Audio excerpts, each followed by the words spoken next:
Sabe, esse é um assunto muito importante. Agora, com tudo que estamos presenciando acontecer no mundo, as pessoas ficam se perguntando sobre o que está vindo. E somente para dar às pessoas uma pequena noção, para a inquietação, na ampla visão das ideias que estão por aí, em relação aos últimos dias, aos assuntos da Bíblia, à vinda do Senhor. Atualmente, nosso grupo de mídia foi às ruas nas principais cidades americanas e pararam pessoas aleatoriamente para perguntar questões da Bíblia. Eu penso que você vai achar isso interessante.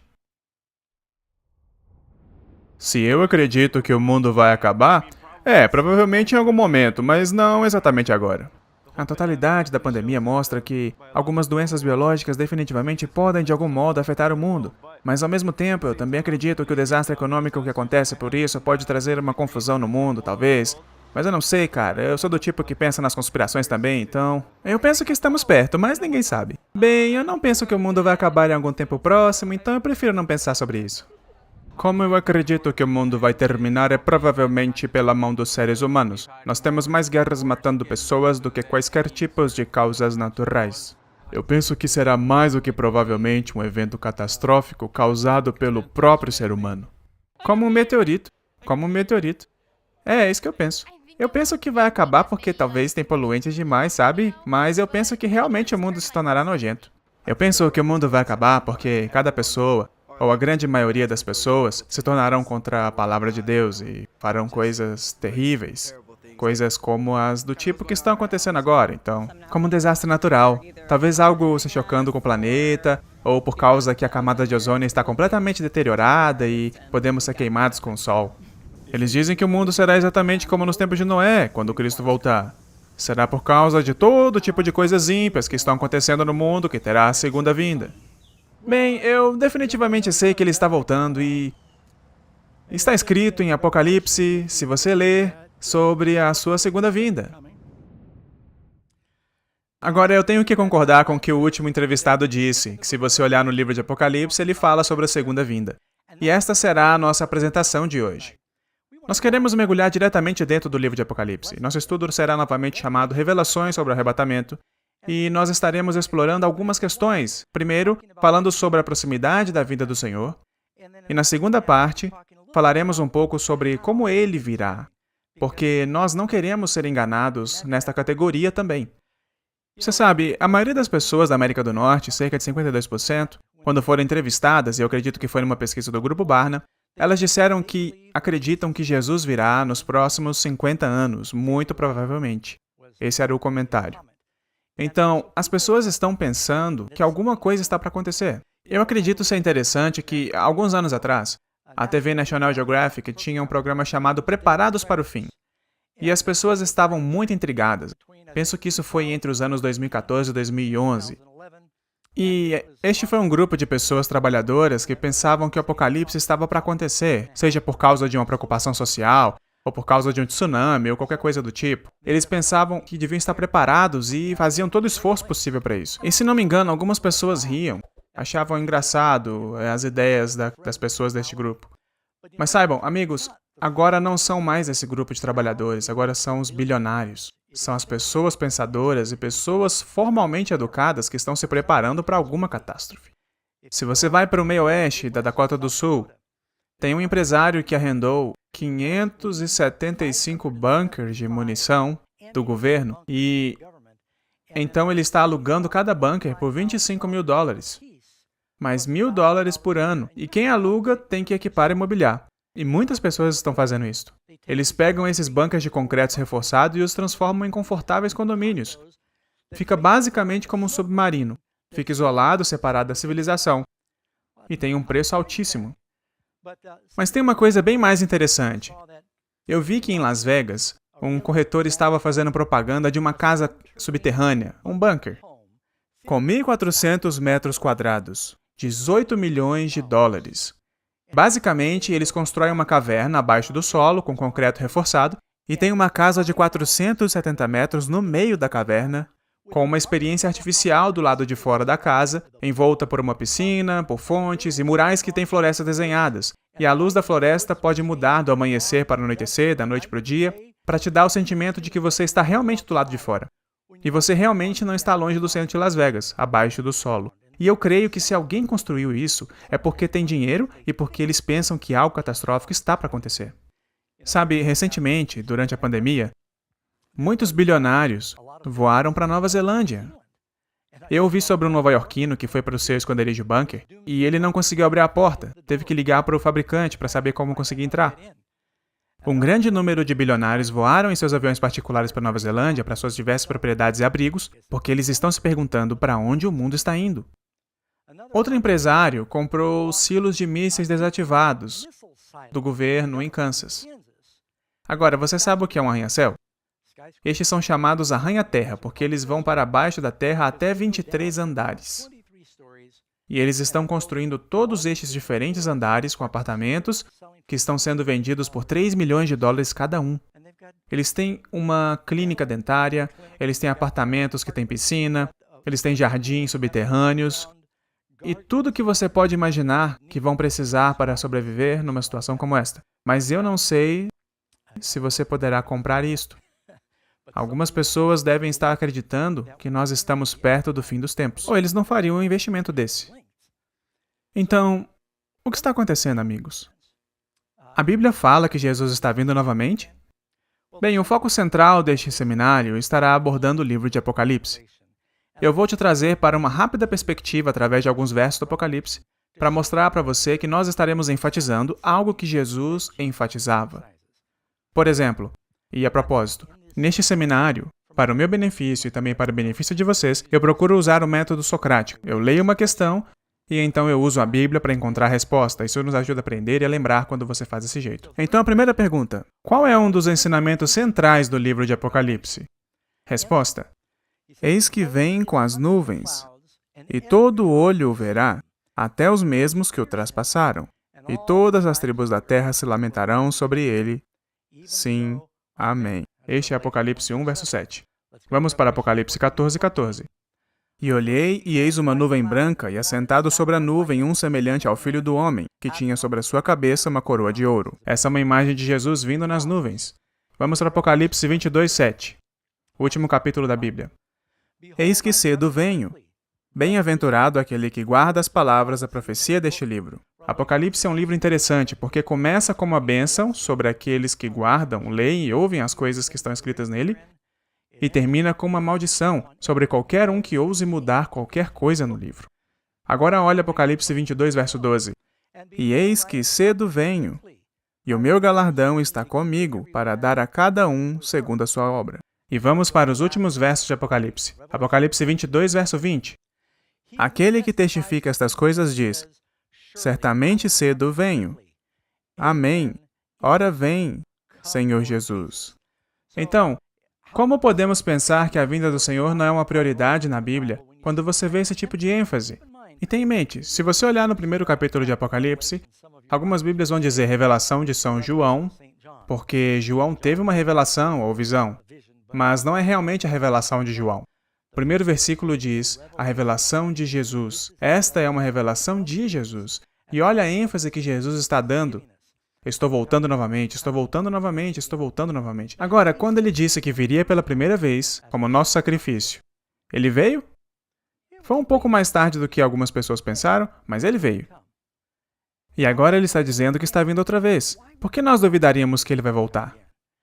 E por isso, amigos, nós queremos saber se ele virá em breve, mas não sabemos quando ele virá para você. Todos precisam estar prontos, mas é importante sabermos como ele virá para que nós não sejamos enganados. E o mais importante, como podemos estar prontos? Dos 404 versículos que você encontra em Apocalipse, 278 podem ser encontrados quase palavra por palavra em outros lugares da Bíblia. Então, eu quero que você saiba agora que para entender o último livro da Bíblia, este livro de profecia, você precisa saber algo sobre os outros livros da Bíblia. Então vamos olhar para os outros livros companheiros, como Daniel no Velho Testamento, e Ezequiel, e Zacarias, várias dessas profecias apocalípticas e outros versos da Bíblia. E essa é realmente a chave, porque Apocalipse é um mosaico de diferentes livros da Bíblia e de todo o plano da salvação. Então acho que você vai se surpreender enquanto você participa do seminário. E tenha em mente que esta é a primeira parte de uma série de apresentações. Haverá outra amanhã à noite e sequencialmente durante a semana. Então fique ligado, você vai gostar muito dessa série. Segunda questão. O que podemos saber sobre o tempo da volta de Jesus? Essa é uma questão delicada, porque assim que você fala sobre o tempo da volta de Cristo, alguém é sempre tentado a dizer: "Oh, você vai definir uma data?" A Bíblia nos alerta contra fazer isto. Ela diz que, a respeito daquele dia e hora, ninguém sabe. Esse é Jesus falando. Nem os anjos dos céus, nem o Filho, senão o Pai. Isso significa que Jesus não sabe quando ele virá? Bom, ele sabe agora, mas quando ele estava na Terra como um homem, ele não andou na Terra com todo o conhecimento, o cosmos nadando em sua cabeça. O que ele está dizendo é: não deixe ninguém dizer para você, eu calculei a data, eu sei quando é que ele vai voltar. Várias pessoas já disseram que descobriram o dia e a hora, e até agora todos eles estavam errados. Um indivíduo que recebeu um pouco de atenção da imprensa alguns anos atrás, Harold Camping, um dos fundadores da Rádio Familiar, uma boa estação de rádio, mas ele começou a estabelecer uma data certa, do dia 21 de maio de 2011 para a segunda vinda de Cristo. E muitas pessoas ficaram bem animadas com isso. Elas venderam suas propriedades, começaram a doar material e avisar a todos, e outros estavam indo para as colinas, para os seus abrigos. E então, quando isso não acontece, cria uma grande dúvida na palavra de Deus. Então Jesus nos avisou para não marcarmos uma data para sua vinda. Ele disse que precisamos estar prontos o tempo todo, porque assim que nosso coração parar de bater ou pararmos de respirar, nosso próximo pensamento consciente será a ressurreição na presença do Senhor. Então você precisa estar pronto, disse Jesus, o tempo todo. Mas ele também quer que nós saibamos algo no âmbito da história, alguma coisa a respeito da proximidade da sua vinda. É por isso que Jesus nos dá uma série de sinais. Nós não sabemos o dia e a hora e não podemos definir uma data, mas ele disse: assim também vocês, quando virem todas essas coisas, saibam que está próximo. Nós podemos saber quando está próximo, e eu acredito que o Senhor quer que saibamos disso, e baseado nos sinais, acredito também que está próximo. Deixe-me levá-lo a considerar algo. Existe na Bíblia várias épocas de tempo. Você tem cerca de 2.000 anos, biblicamente, desde o momento da criação de Adão até o momento de Abraão. Agora, qualquer um pode calcular isso. Suas idades são fornecidas ali mesmo na Bíblia, você só precisa somar. Adão foi criado aproximadamente 4.000 anos antes de Cristo. Isso é aproximado, não sabemos a data exata. Parte da confusão é porque se diz que Noé teve Sem, Cão e Jafé, e não se diz exatamente quando eles nasceram. Mas há cerca de 2.000 anos de Adão até Abraão. Depois você tem 2.000 anos de Abraão até a primeira vinda de Jesus. Depois você tem 2.000 anos da primeira vinda de Jesus até os nossos dias. Então, se você ler no livro do Apocalipse, capítulo 20, versículo 4, e eles viveram e reinaram com Cristo durante 1.000 anos. Há um período de 7.000 anos. Há um total de cerca de 7.000 anos. Deus, através da Bíblia, parece trabalhar em ciclos de 7. O mundo foi criado em 6 dias, então ele adicionou um para o descanso, que é o sábado, num total de 7. E então a Bíblia diz que um dia para o Senhor é como 1.000 anos, e 1.000 anos como um dia. Isso está em 2 Pedro, capítulo 3. E muitos se perguntam sobre isto, este tempo de semana do milênio, e eu não inventei isso. Vários historiadores e pesquisadores da Bíblia se perguntam sobre isso, onde você tem cerca de 2.000 anos, que é o tempo dos patriarcas. Depois você tem a vinda de Abraão, que é o pai dos judeus, mais 2.000 anos de Abraão até Cristo, do nascimento de Cristo ao seu sacrifício e ao nascimento da igreja. Depois você tem 2.000 anos do nascimento de Cristo até os nossos dias. E Jesus disse que se esses dias não fossem abreviados, nenhuma carne se salvaria. Então vemos como as coisas estão acelerando no tempo, e muitos estão se perguntando: nós vamos gastar 1.000 anos vivendo e reinando com Cristo? Durante o milênio? É como um sábado de 1.000 anos? Então alguns estão se perguntando se isso está nos dando um modelo do quão perto do final nós estamos. Terceira questão. Quais são alguns dos sinais específicos que mostram a proximidade da volta de Jesus? Ok, respire fundo e aperte o cinto, porque nós vamos passar por vários sinais antes de passarmos para a próxima questão. Portanto, fique comigo aqui, nós vamos olhar para alguns agora. Provavelmente seria uma boa ideia esse momento abrir nossa Bíblia. Se você tiver uma com você, seja bem-vindo para se juntar a mim no capítulo 24 de Mateus. No capítulo 24 de Mateus, os discípulos vão para Jesus e estão perguntando para o Senhor: diga-nos qual será o sinal da sua vinda e do fim do mundo. Quando essas coisas acontecerão? Então ele meio que misturou uma resposta. Eu vou começar com o versículo 4. E Jesus respondendo disse-lhes: acautelai-vos que ninguém vos engane. Porque muitos virão em meu nome dizendo: eu sou o Cristo, e enganarão a muitos. E ouvireis de guerras e de rumores de guerras. Olhai, não vos assusteis, porque é mister que tudo isso aconteça, mas ainda não é o fim. Porquanto se levantará nação contra nação, e reino contra reino, e haverá fomes, e pestes, e terremotos em vários lugares. Mas todas essas coisas são princípios de dores. Então vos hão de entregar para seres atormentados e matar-vos-ão, e sereis odiados de todas as nações por causa do meu nome. Nesse tempo, muitos serão escandalizados, e trair-se-ão uns aos outros, e uns aos outros se aborrecerão. E surgirão muitos falsos profetas e enganarão a muitos. E por se multiplicar a iniquidade, o amor de muitos se esfriará. Mas aquele que perseverar até o fim será salvo. E este evangelho do reino será pregado em todo o mundo, em testemunho a todas as gentes, e então virá o fim. Eu preciso fazer uma pausa aqui, amigos, e dizer para vocês, eu não me lembro do pastor Ross ter mencionado que agora temos mais de 40 mil pessoas e grupos que se inscreveram neste seminário. Isso sem mencionar 1000 igrejas. Queremos agradecer aos nossos amigos da 3ABN, que estão transmitindo e está saindo no Facebook, YouTube, a FTV e todos esses lugares diferentes em todo o mundo agora. E somos um dos milhares de ministérios. Então eu acho que nós estamos vivendo na geração que pode ver o cumprimento disso, do Evangelho sendo pregado em todo o mundo. Bem, Jesus nos deu uma série de sinais. Ele disse que haverá guerras e rumores de guerras, haverá instabilidade política, e nas últimas 24 horas, líderes políticos estavam debatendo sobre a Coreia do Norte e testes de mísseis, e o Irã recebendo mísseis nucleares. E as pessoas estão muito preocupadas que eles não tenham desativado todas as unidades de mísseis nucleares. Fato da história é que o homem nunca fez uma arma que ele não usou. Então, se o tempo for demorado o suficiente, as pessoas estão realmente preocupadas que seja através de uma queda acidental ou loucura que poderá ter um incidente nuclear. Não quero dizer um derretimento do reator, talvez um lançamento de mísseis contra outro país. Então existe essa preocupação. Para não mencionar que existem problemas com guerras também. Aqui está um pequeno fato incrível. O mundo gasta mais de 100 milhões de dólares por hora em soldados, munição e máquinas de guerra. Agora, eu espero que durante os últimos meses, com todos distraídos com o problema da pandemia, que eles tenham reduzido um pouco a necessidade de fabricar máquinas para a guerra. Mas normalmente, esses são os números. As pessoas investem muito na guerra, e parece que existe sempre uma guerra acontecendo em algum lugar. No século passado, entre a Primeira Guerra Mundial e a Segunda Guerra Mundial, cerca de 75 milhões de pessoas morreram, e mais de 100 milhões se incluirmos as doenças e a fome que se seguiram na guerra. Desastres naturais. Jesus disse, nós acabamos de ler, haverá terremotos em diversos lugares. E furacões, vemos as pessoas dizendo que é o aquecimento global, mas todos perguntam o que está causando essa mudança no ambiente, porque parece que as tempestades estão se tornando mais frequentes e mais intensas. E é claro, eu mencionei os terremotos também.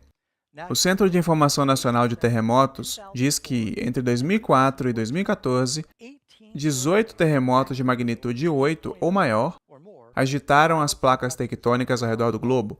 Isso é um aumento de 265% sobre a taxa média do século anterior. Agora, as ondas de terremoto parecem continuar assim, mas parecem estar subindo.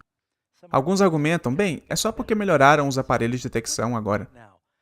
Mas eu vou te dizer, o mundo inteiro soube daquele terremoto de 2004 que tirou 235 mil vidas. Estes são eventos importantes. O tsunami no Japão, o terremoto de 7.0 no Haiti. Então, estamos vendo o que eu acredito ser uma aceleração da criação, gemendo e sofrendo um trabalho de parto por causa do que está acontecendo. E aqui na Califórnia, na costa oeste, mesmo agora, enquanto falamos, no Colorado, nunca vimos uma estação como essa de incêndios. Faltam superlativos para falar sobre isso.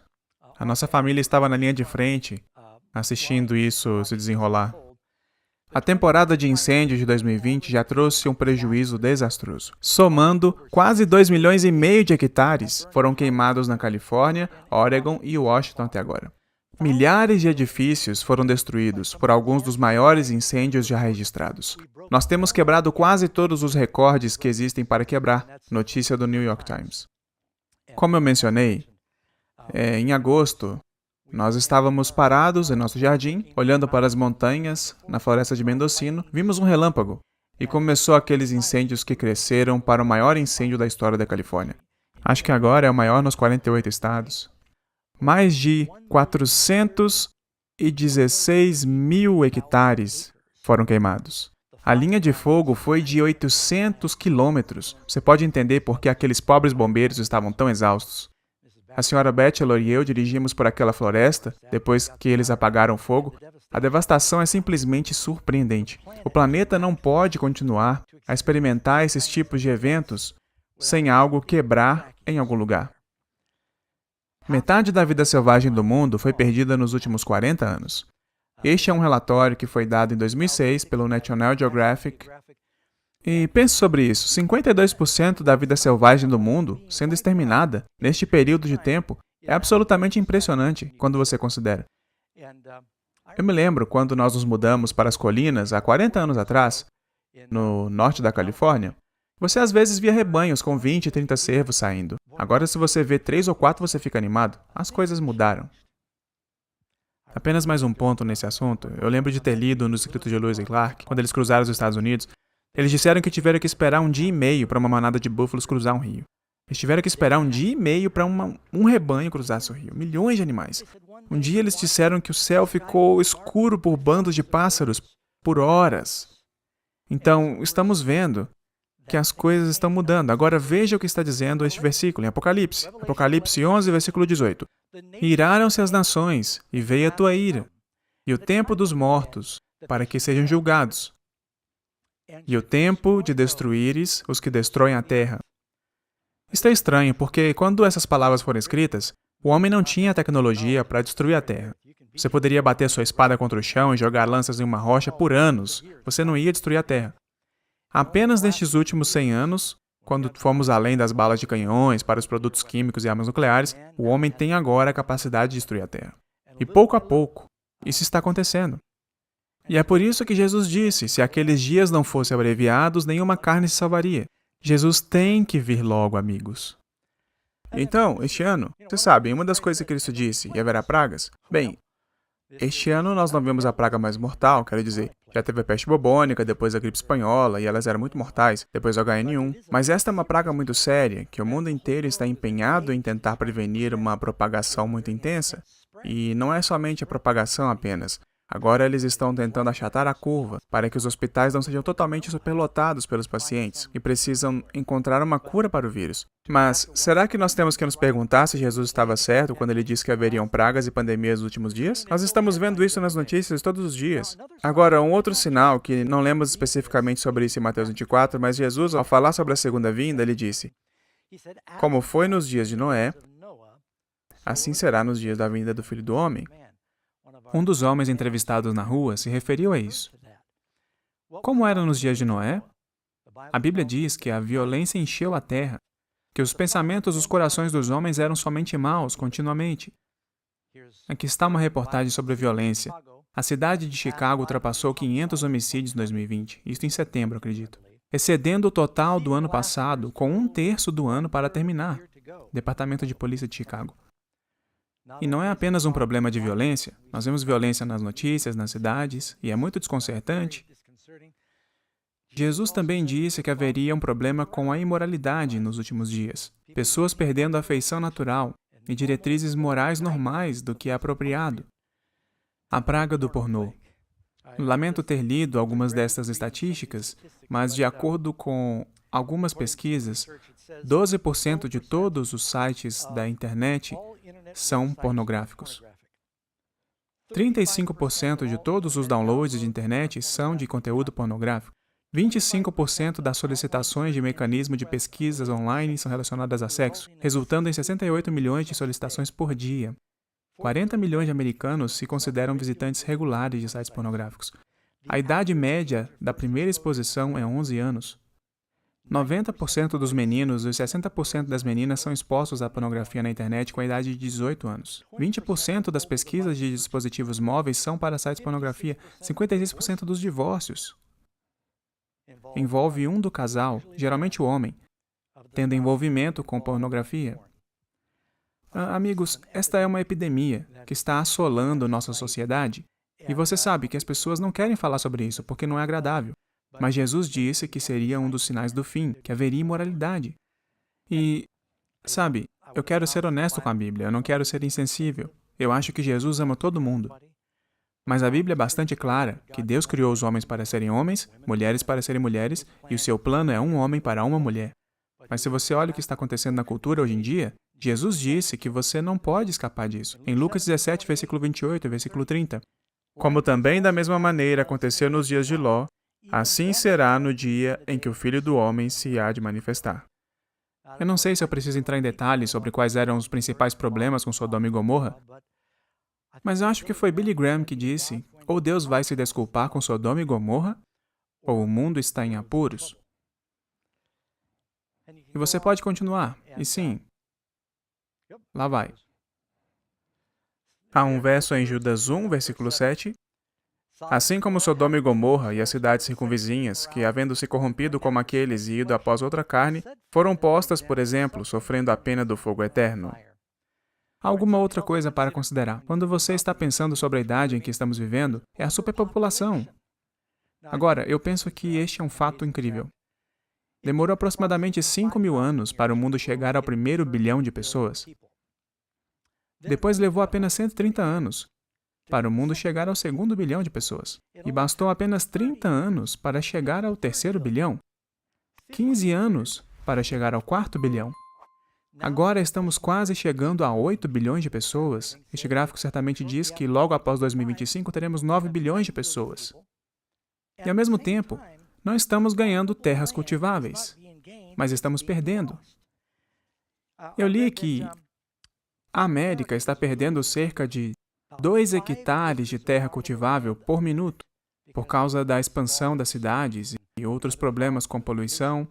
E então, quando você tem muito mais crescimento no número de pessoas e possibilidades de produção de alimentos diminuindo, você sabe que você tem 2 trens no mesmo trilho indo na direção do outro, e alguma coisa vai dar errado. Agora, para mim, acho que é um sinal fascinante. O aumento do conhecimento. Então, nós vamos ler isso e depois vamos voltar e olhar ponto por ponto. Daniel capítulo 12, versículo 4. Este é um livro que complementa Apocalipse. E tu, Daniel, fecha estas palavras e sela este livro até o fim do tempo. Sobre o que ele está falando? Tempo do fim. Muitos correrão de uma parte para outra e a ciência se multiplicará. Então vamos ver a primeira parte. Muitos correrão de uma parte para outra. Vocês têm que admitir, amigos, nesta geração em que vivemos agora, é a geração do Jet Set. Ou seja, nós estamos viajando agora mais do que nunca na história da humanidade. Agora, eu acho que esse versículo também significa que muitos vão correr de um lado para o outro pela palavra de Deus. Eles vão chegar a um conhecimento da verdade, mas apenas na superfície. Digo, geralmente levava meses para ir da costa leste dos Estados Unidos para a costa oeste. Eles tinham que contornar a América do Sul. Muitos nem sobreviviam à viagem. E agora eles estão desenvolvendo aviões supersônicos novamente para substituir o Concorde. É absolutamente incrível o quão frequente e o quão rapidamente as pessoas estão viajando. Aqui está um relatório da National Geographic de julho de 2006. Pessoas estão viajando para longe de casa mais do que nunca na história humana. Se isso era verdade então, quão mais verdadeiro é hoje?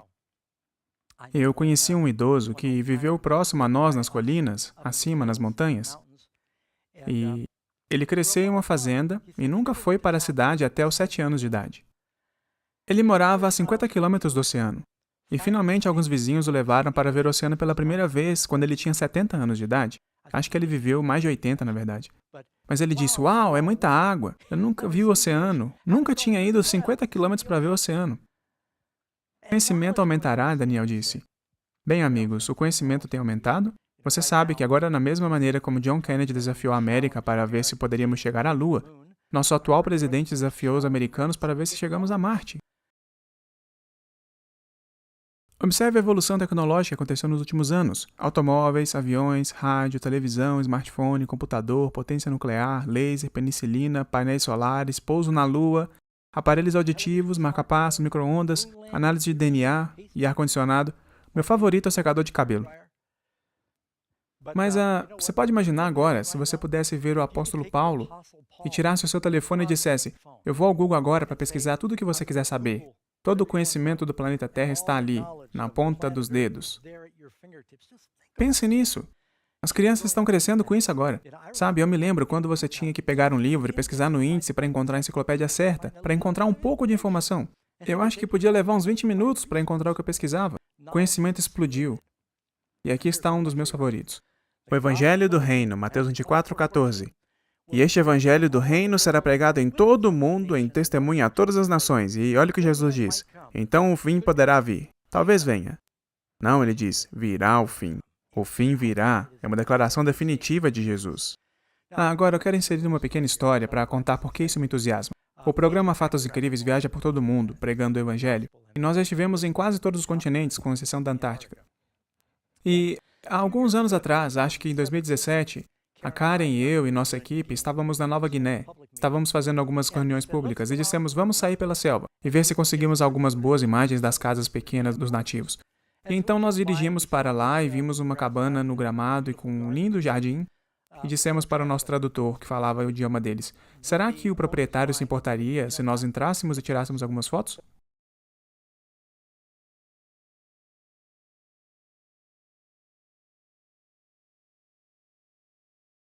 E ela aparece ali no meio. Sua face mudou, sua boca se abriu, seus olhos ficaram grandes e eu pensei que havia um fantasma atrás de nós.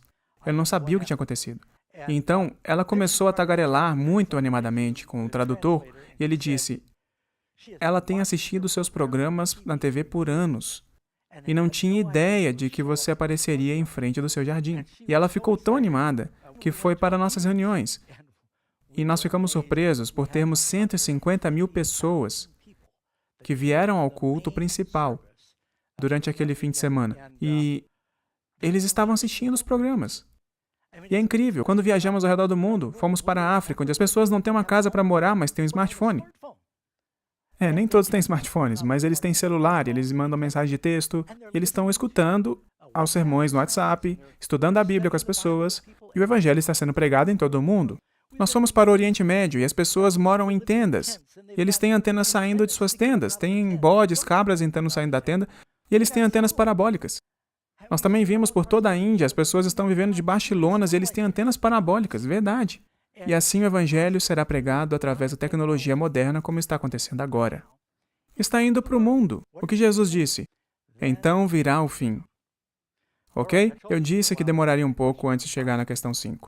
Vamos falar agora não apenas sobre a proximidade da vinda de Jesus, mas sobre como ele está vindo.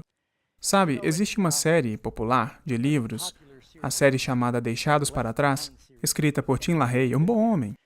Mas eu tenho que discordar respeitosamente do cenário, de como ele apresenta os eventos conectados à segunda vinda. É realmente um novo ensino. Há basicamente 3 visões primárias diferentes em relação à profecia. Você tem o que eles chamam de futurismo, preterismo e historicismo. Todos os antigos reformadores acreditavam que a vinda de Jesus seria muito literal e a tribulação aconteceria antes da vinda do Senhor. Mas na série de Deixados para Trás, o arrebatamento acontece e depois você tem a tribulação. Então existe um grupo menor chamado Mid-Trib. Eles acreditam que a tribulação ou arrebatamento ocorre no meio da tribulação. Eu acredito que existem bons cristãos em todos os lados, então eu quero deixar isso claro, mas eu gostaria de compartilhar com você, de acordo com a Bíblia, por que acreditamos que a tribulação acontece antes do arrebatamento. E é importante saber disso, porque se eu estiver errado, quando eu for para o céu, eu peço desculpas. Mas se eu estiver certo, muitas pessoas ficarão surpresas porque pensam que serão arrebatadas antes que as coisas fiquem difíceis, e eles não se prepararam para perseverar até o fim e assim poderiam ser salvos. Então vamos ver nas Escrituras. Questão 4. Em primeiro lugar, não acreditamos que o arrebatamento seja um arrebatamento secreto. Você provavelmente já ouviu esse termo, que as pessoas estão andando na rua e você está falando com alguém, elas estão salvas, você não está, e puf, elas desaparecem, suas roupas estão no chão, carros saem da estrada e aviões caem do céu porque o piloto era cristão e talvez o copiloto também. E eles desaparecem e ninguém está na cabine do avião. Então, eu não acredito que a Bíblia nos diga que a segunda vinda será em segredo ou sem aviso. Note, Jesus virá em segredo quando ele vier? 1 Tessalonicenses 4, versículo 16. Porque o Senhor mesmo descerá do céu com grande brado, a voz do arcanjo, ao som da trombeta de Deus. Brado, voz, trombeta. Isso parece barulhento. Jeremias 25, 30. O Senhor desde o alto bramirá e fará ouvir a sua voz desde a sua santa morada. Bramirá fortemente contra a sua habitação. Dará brados. Salmo 50, versículo 3. O nosso Deus vem e não guarda silêncio. Diante dele há um fogo devorador, está falando sobre a sua segunda vinda, e grande tormenta. E alguns dirão, isso é depois do arrebatamento secreto. Continue observando, porque eu acho que você verá, Jesus disse isso, falando do seu retorno. Porque assim como o relâmpago sai do Oriente e se mostra até o Ocidente, assim será também a vinda do Filho do Homem. Bem, eu já estive em tempestades com relâmpagos antes. Especialmente se você está nas planícies, onde não tem montanhas para bloquear o horizonte, tem essas enormes tempestades com raios que atravessam o céu e você pode fechar os olhos e você ainda vê um flash. Você pode tapar os olhos e você vai ver um flash. Eu já coloquei a cabeça debaixo do travesseiro e ainda assim eu senti o relâmpago, porque daí 5 segundos depois você escuta o trovão. Era a luz mais brilhante que eles tinham. Então diz que vai ser brilhante, vai ser alto. Porém, o dia do Senhor virá como um ladrão. Daí alguém pode dizer, tá vendo, pastor Doug? Jesus vai vir silenciosamente como um ladrão. Leia o verso todo, e daí você me diz se você pensa que parece que ele vai vir silenciosamente, ir embora, e que a vida vai continuar por mais 7 anos depois que ele vem como um ladrão. Veja, 2 Pedro 3, verso 10. Virá, pois, como ladrão o dia do Senhor, no qual os céus passarão com um grande o quê? Grande estrondo, e os elementos ardendo se dissolverão e a terra e as obras que nela há serão descobertas. Isso soa ou parece que a vida continua aqui na terra quando Jesus vem como um ladrão? Não. Você precisa estar pronto antes de Jesus voltar. Por que ele usa esse termo, vindo como um ladrão? Eu não gosto de falar muito na primeira noite, mas eu nem sempre fui cristão, e uma das minhas ocupações anteriores era de ladrão. Quero dizer, eu invadia a casa das pessoas e roubava coisas, roubava carros. E quando eu ia, eu nunca enviei uma mensagem dizendo, estou chegando. A ideia era vir secretamente, quando eles não estivessem esperando. E é isso que Jesus está dizendo, que vai ser inesperado. Jesus diz, numa hora em que não penseis, virá o Filho do Homem. Eu lembro que fizemos um seminário como este na cidade de Nova York em 1999, pouco antes do ano 2000. Todo mundo teve a febre do milênio, e todo mundo dizia, Jesus está vindo logo. Eu disse, eu acho que não. E o pessoal falava, mas como você pode dizer isso? Eu disse, porque todo mundo pensa que ele está vindo. Quando Jesus disse, eu estou chegando numa hora em que você acha que não. E essa é pelo menos uma das previsões certas que eu tenho. Questão 5. Que outras evidências físicas irão acompanhar o retorno de Jesus? E um grande terremoto, como nunca tinha havido desde que há homens sobre a terra. Tal foi este tão grande terremoto. Agora, esse é um terremoto onde se diz que as montanhas foram movidas do seu lugar. Não é tipo um 6 ou 7 na escala Richter, é como se fosse um 25 na escala Richter. Questão 6. Então quem verá Jesus quando ele retornar? Ele desaparece de repente e ninguém o vê? Vamos ler Mateus 24, versículo 30. Então aparecerá no céu o sinal do Filho do Homem, e todas as tribos da terra se lamentarão, e verão o Filho do Homem vindo sobre as nuvens do céu, com poder e grande glória. Você também pode ler em Apocalipse 1, versículo 7. Eis que vem com as nuvens, e todo olho o verá. E então, novamente, Atos capítulo 1, versículo 9. Ele há de vir, assim como para o céu vistes ir. E, de fato, eu gostaria de voltar rapidamente, se você estiver com sua Bíblia. Eu tenho vários versículos na tela, mas alguns deles nós vamos ler direto aqui. Atos 1, e eu vou para o versículo 9, que diz assim, E quando dizia isto, Jesus deu a última bênção e a comissão. Vendo eles, foi elevado às alturas, e uma nuvem o recebeu, ocultando-o a seus olhos. E estando com os olhos fitos no céu, enquanto ele subia, eis que junto dele se puseram 2 varões vestidos de branco, os quais lhe disseram, Varões galileus, por que estáis olhando para o céu? Esse Jesus, que de entre vós foi recebido em cima no céu, há de vir, assim como para o céu o vistes ir. Eles o viram subir? Sim. Eles podiam ouvi-lo? Ele falou com eles? Sim. Ele era real? Sim. Ele subiu nas nuvens? Sim. Ele vai vir nas nuvens, nós vamos ouvi-lo, ele será real quando voltar. Não será um fantasma. Não vai ser algo que você vai ter que ler no dia seguinte no jornal. Quando Jesus vier, o mundo inteiro vai saber sobre isso. Questão número 7. Quem estará com Jesus quando ele retornar nas nuvens? Você pode ler sobre isso em Mateus 25, versículo 31. E quando o Filho do Homem vier em sua glória, e todos, quantos? Todos os santos anjos com ele. A propósito, eu quero dar as boas-vindas ao nosso público do estúdio. Nós temos aqui uma meia dúzia de pessoas dedicadas, espalhadas com segurança aqui. Só para vocês saberem, é que eu precisava de algum suporte visual, de ter pessoas reais enquanto eu prego. O verso diz que ele virá com todos os anjos. Agora, quão impactante será isso? Algumas histórias. A Bíblia nos diz que, em um ponto, quando o exército da Judéia e a cidade de Jerusalém foram cercados, Ezequias orou, e um anjo saiu para lutar contra o exército assírio, e 185.000 soldados inimigos foram mortos, um anjo. Quando Jesus ressuscitou, havia um contingente de soldados romanos guardando seu corpo, e um anjo veio. Pela glória daquele anjo, eles caíram como se estivessem mortos, pela glória daquele anjo. Então, como será quando Jesus vier com todos os seus anjos? Quantos anjos são? Bem, se todo mundo tiver um anjo da guarda, e tem quase 8 bilhões de pessoas no mundo, e talvez haja também um anjo registrador, e vamos dizer que Jesus tem alguns anjos a mais, então são bilhões de anjos. Você pode imaginar a glória de como será quando Jesus vier com bilhões de anjos e diz que ele está vindo na glória do Pai, na mão direita do poder. É o que ele disse ao sumo sacerdote em seu julgamento. Será que alguém vai precisar te dar uma cotovelada e dizer, você viu, Jesus voltou? Todo mundo vai saber quando Jesus vier. É o evento mais visual e poderoso da Bíblia. Questão 8. O que o brilho da vinda de Jesus fará com os ímpios vivos? Você pode ler em 2 Tessalonicenses 1, versículo 7. Quando se manifestar o Senhor Jesus desde o céu com os anjos do seu poder, como labareda de fogo, tomando vingança dos que não conhecem a Deus. E então será revelado o iníquo, a quem o Senhor desfará pelo assopro da sua boca, e aniquilará pelo esplendor da sua vinda. Então, quando ele vier, esse brilho vai destruir os ímpios. E, claro, o poder do anticristo também. Questão 9. O que acontecerá com os justos que estão mortos quando Jesus vier? Então, vamos passo a passo. Acho esse versículo muito poderoso.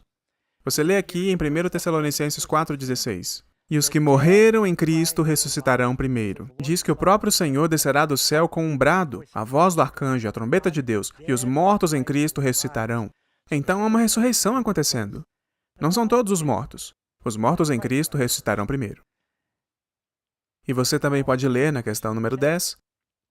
Nesse momento, o que acontece com os santos vivos e os ressuscitados quando Jesus vier? Diz que os mortos ressuscitarão incorruptíveis, e nós seremos transformados. Então os mortos em Cristo ressuscitam prontos para encontrar com o Senhor no ar, inclusive esse é o arrebatamento. A palavra arrebatamento significa ser arrebatado pela glória e poder do Senhor. É dito que eles são ressuscitados e então nós subiremos para encontrá-los no ar. É dito que seremos transformados. Eles serão ressuscitados com corpos glorificados e nós seremos transformados no momento, no piscar de olhos. Vamos do mortal para o imortal, do corruptível para o incorruptível. O que é corruptível se revista de incorruptibilidade, e o que é mortal se revista de imortalidade.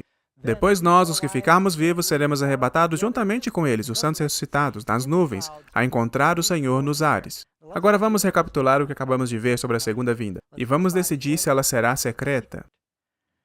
A Bíblia diz que ela é literal, pessoal, visível, é audível, é física, é vitalizante, é gloriosa, é climática. Eu acho que quando Jesus vier, todo mundo vai saber, amigos. E não me parece que a vida continuará por mais 7 anos. Agora, nos outros estudos, e eu espero que vocês continuem vindo, nós vamos dar mais informações sobre como a tribulação e este tempo de dificuldade e o poder da besta se encaixam nesse cenário. Sim, nesta série nós vamos falar sobre o 666, vamos falar sobre o céu, vamos falar sobre o outro lugar, vamos falar sobre tudo que está em Apocalipse. Não tudo, mas a maioria dos pontos. Certo. Sabe, eu achei muito interessante que o Dr. Tim LaHaye foi muito honesto. Ele admite no seu livro, Sem Medo de Tempestade, página 188, não há um único versículo que declara especificamente que Cristo virá antes da tribulação. E eu aprecio a honestidade dele nisto.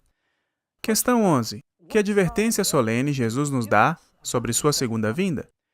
Nós acabamos de ler isso, porque muitos virão em meu nome dizendo, eu sou o Cristo, e enganarão a muitos. E sabemos que tem havido um grande número de pessoas com um perfil perigoso, como Jim Jones e Marshall Applewhite. E eu entendo que os russos recentemente prenderam um senhor que disse que ele é a reencarnação de Jesus, e ele tem toda uma comunidade de seguidores.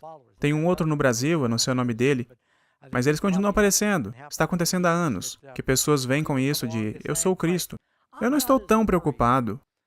Por mais perigoso que isso seja, eu não estou tão preocupado com algumas pessoas que estão desequilibradas que dizem eu sou Jesus. Algumas pessoas dizem eu sou Cleópatra ou Napoleão. Mas quando Satanás procura personificar a Cristo, isso será um engano extremamente eficaz. Jesus disse, se fosse possível, até mesmo os próprios eleitos seriam enganados. É por isso que nós temos que estar enraizados na palavra. Porque surgirão falsos cristos e falsos profetas. Alguns operarão grandes sinais e prodígios, para enganar, se possível, os próprios eleitos. Então, o que irá prevenir os justos de serem enganados? Essa é a nossa questão número 12. Resposta está em Isaías 8:20. À lei e ao testemunho, se eles não falarem segundo esta palavra, ou seja, se o que eles dizem não coincide com a Bíblia, não apenas citando um verso aqui ou ali, mas o tema da Escritura, não há luz neles. Seria seguro, talvez, até mesmo ir ver um falso Cristo? Bem, alguém disse que eu deveria dar uma olhada, mas Jesus ele nos dá um aviso bem específico sobre isso. Não é seguro. Portanto, se vos disserem, eis que ele está no deserto, não saiais. Eis que ele está no interior da casa, não acrediteis. Essas pessoas podem ter algum poder hipnótico e você vai entrar em terreno encantado do diabo se você começar a explorar. Porque Jesus disse que quando ele voltar, ele não vai tocar o chão. A Bíblia diz que nós subiremos para encontrá-lo no ar. Então, qualquer humano que anda pela terra dizendo que é Jesus, você precisa ter muito cuidado. Sabe, amigos, eu conheci alguém que alegou ser Jesus. Bem, há muito tempo atrás, quando eu vim para o Senhor, eu morava nas montanhas, em uma caverna, por cerca de 1 ano e meio. E talvez eu compartilhe com vocês isso em outro momento. Mas, eu tinha acabado de ler a Bíblia e aceitei o Senhor. E eu acho que o diabo estava tentando me capturar na época em que eu era um bebê cristão. Um dia, no quintal da minha caverna, nas montanhas do deserto, quero dizer, eu era um eremita, morava sozinho. Alguém entrou no quintal da minha caverna. Eu costumava encontrar campistas de vez em quando na trilha. Ele conversou um pouco comigo e me disse, eu sou Jesus. No começo eu pensei, bom, eu tenho alguns amigos espanhóis e o nome deles é Jesus. Talvez ele quer dizer que o nome dele é Jesus nesse sentido. E ele disse, não, eu sou Jesus. E então eu fiquei com muito medo, porque pensei que eu estava ali nas montanhas com um lunático. E o cara tinha mais de 1,80 m. Ele tinha olhos castanhos, cabelo marrom, barba. Ele parecia com várias das pinturas de Jesus. Talvez ele olhou no espelho e pensou que ele podia ser Jesus, não sei o que aconteceu. E daí eu disse, bom, eu não quero deixar ele bravo. Eu pensei, e se ele for Jesus? Bom, seria terrível insultar ele. Então eu pensei, não diz na Bíblia que quando você vier, você vai vir nas nuvens? Eu sabia isso. Ele disse, bom, isso é quando eu vier para todo mundo, mas eu estou vindo para algumas pessoas especiais mais cedo. E ele tinha uma resposta para tudo, ele conhecia bem a Bíblia. E então ele ficou comigo por 3 dias. E eu finalmente tive que expulsá-lo, porque ele comeu toda a minha comida, e ele não fazia nenhum trabalho, e eu tive que despejar Jesus. E então, alguns dias depois, eu vi na cidade, e ele encontrou um discípulo. Tinha esse hippie alto que seguia ele e dizia, esse é Jesus. E aí, uma semana depois, eu vi ele outra vez e ele estava sem um dos dentes da frente. Ele tinha entrado em uma briga com alguém e ele perdeu o dente da frente. E sabe, isso me fez sentir muito melhor, porque eu sei que Jesus tem todos os dentes. Então eu quero dizer, eu conheci alguém que disse que era Jesus, e eles estão por aí. Não acreditem. Questão 14. O que os anjos farão na segunda vinda de Jesus? O texto diz, seus anjos ajuntarão os seus escolhidos, desde os 4 ventos, de uma a outra extremidade dos céus. Questão 15. Já que estamos vivendo pouco antes da segunda vinda de Jesus, como devemos nos relacionar com este evento solene e glorioso? Por isso está em vós apercebidos também, porque o Filho do Homem há de vir na hora em que não penseis. Mateus 24:44. Não digam, bem, deixe-me ver, pastor Doug, parece que nós temos ainda uns anos pela frente. Não, amigos. Você não sabe quando Jesus virá para você. Nós precisamos estar prontos o tempo todo. Cristo disse que não existe tempo melhor do que o presente. Não devemos brincar com a eternidade. Você precisa estar pronto para a volta de Jesus agora. Questão 16. O que os ímpios dirão quando Jesus voltar? Apocalipse 6:15-17. E os reis da terra, e os grandes, e os ricos, e os tribunos e os poderosos, e todo servo e todo livre, diziam aos montes e aos rochedos, caí sobre nós e escondei-nos do rosto daquele que está sentado sobre o trono, porque é vindo o grande dia da sua ira, e quem poderá subsistir? Os ímpios se sentirão esmagados, todas as tribos da terra se lamentarão, a Bíblia diz, falando dos perdidos. Você quer fazer parte da tribo de Jesus, quando ele voltar, não das tribos da terra. Então, a próxima questão, 17. O que os justos dirão quando Jesus aparecer? Eis que este é o nosso Deus, a quem aguardávamos, e ele nos salvará. Na sua salvação exultaremos e nos alegraremos. Haverá dois tipos de pessoas quando Jesus voltar. Não haverá uma terceira opção. Não haverá uma Suíça nessa guerra entre o bem e o mal. Não haverá território neutro. Cristo disse, se você não estiver comigo, você está contra mim. Sabe, em um dia ensolarado, se você virar uma pedra, embaixo da parte escura você verá ali todos os insetos que fogem da luz, como baratas, sabe? Quando você entra numa casa que tem baratas e acende a luz, todas elas fogem da luz. Agora, se você estiver no escuro e acender uma lanterna na floresta escura, todas as mariposas virão para a luz.